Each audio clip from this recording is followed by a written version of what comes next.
നമസ്കാരം. റാഫ്റ്റോക്ക് ഫുട്ബോളിലേക്ക് അവർക്കും സ്വാഗതം. ക്ലബ്ബ് വേൾഡ് കപ്പിൽ യൂറോപ്യൻ ടീമുകളോട് മറ്റ് ടീമുകൾ എങ്ങനെ മുട്ടി നിൽക്കും എന്നുള്ളതാണല്ലോ പ്രധാനപ്പെട്ട ചോദ്യം. എന്നാൽ യൂറോപ്പിൽ നിന്നുള്ള വമ്പന്മാരായ പോർച്ചുഗീസ് ടീം FC പോർട്ടോയെ ശരിക്ക് വിറപ്പിച്ചിട്ടുണ്ട് ബ്രസീലിയൻ ടീമായിട്ടുള്ള പാൽമിറാസ്. ഒന്നിനു പുറകെ ഒന്നായിട്ട് അവസരങ്ങൾ സൃഷ്ടിച്ചെടുത്തു. പക്ഷേ അൺഫോർച്ചുനേറ്റ്ലി പന്ത് വലയിലേക്ക് എത്തിക്കാൻ പറ്റിയില്ല.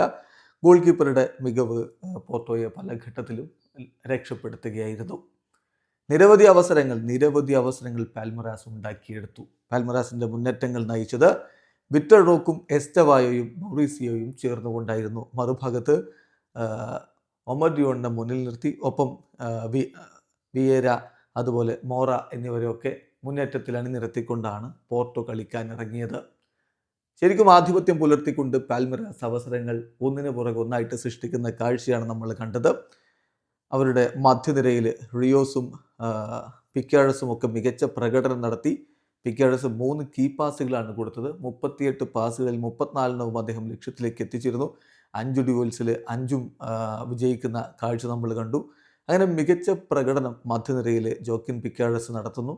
അതോടൊപ്പം തന്നെ എടുത്തു പറയേണ്ട ഒരു പ്രകടനമാണ് അവരുടെ റിച്ചാർഡ് റിയോസും മധ്യനിരയിൽ നടത്തിയത്. 1 കീ പാസ്, 3 ഷോട്ടുകൾ അവനിൽ നിന്നുണ്ടായി, 3 സക്സസ്ഫുൾ ലോങ് പാസുകൾ, 4 ഡ്രിബിളിങ്ങുകളിൽ 3 സക്സസ്ഫുൾ ആകുന്നു, 6 ഡ്യുവൽസ് വിൻ ചെയ്തു, 2 ഇൻ്റർസെപ്ഷൻസ്. അങ്ങനെ മികച്ച പ്രകടനം റിയോസിൽ നിന്ന് വരുന്നു. നിരവധി അവസരങ്ങൾ അവരുണ്ടാക്കിയെടുത്തു കളിയിൽ. പക്ഷേ എണ്ണം പറഞ്ഞ സേവുകൾ നടത്തിക്കൊണ്ട് രക്ഷപ്പെടുത്തി കൊണ്ടുപോയി പോർട്ടോയെ അവരുടെ ഗോൾ കീപ്പർ. എന്തായാലും മത്സരം ഗോൾ രഹിത സമനില അവസാനിച്ചതോടെ ശ്രദ്ധിക്കേണ്ട ഒരു കാര്യമുണ്ട്.